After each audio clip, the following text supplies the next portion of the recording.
यहाँ पर आपको एक अहम खबर से अपडेट करें और आपको बताएं, सुप्रीम कोर्ट ने इंतखाबात कलअदम करार देने की दरख्वास्त की समाअत के दौरान दरख्वास्त गुजार को पेश करने का हुक्म दे दिया है। समाअत 21 फरवरी तक मुलतवी कर दी गई है। तफसीलात के मुताबिक अपडेट करें तो आपको बताएं, 8 फरवरी के इंतखाबात को कलअदम करार देने की दरख्वास्त पर समाअत चीफ जस्टिस पाकिस्तान काजी फायज ईसा की सरबराही में 3 रुकनी बेंच ने की। जस्टिस मोहम्मद अली मजहर और justice Musarrat Hilali supreme court bench का हिस्सा हैं।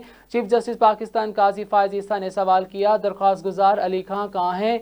जस्टिस मोहम्मद अली मजहर ने कहा कि दरख्वास्त गुजार ने तो 13 फरवरी को दरख्वास्त वापस लेने की अपील कर दी थी। कोर्ट एसोसिएट ने बताया है कि दरख्वास्त गुजार ने नोटिस की तामील के लिए फ़ोन पर एड्रेस पर राब्ते की कोशिश की है। चीफ जस्टिस पाकिस्तान ने कहा है कि पहले दरख्वास्त दायर करते हैं और फिर गायब हो जाते हैं।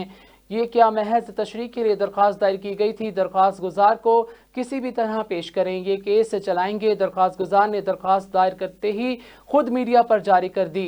चीफ जस्टिस काजी फायज ईसा ने एडिशनल अटॉर्नी जनरल से मुकालमा करते हुए कहा कि ऐसे नहीं चलेगा। आमतौर पर दरख्वास्त दायर होते ही मीडिया पर जारी नहीं हो जाती। दरख्वास्त गुजार से बजरिया फ़ोन दोबारा राब्ता करें। इस तरह से सुप्रीम कोर्ट का मजाक नहीं बनाया जा सकता। क्या पता दरख्वास्त गुजार ने दरख्वास्त फाइल की भी है या नहीं। केस की दोबारा समाअत 21 फरवरी को होगी।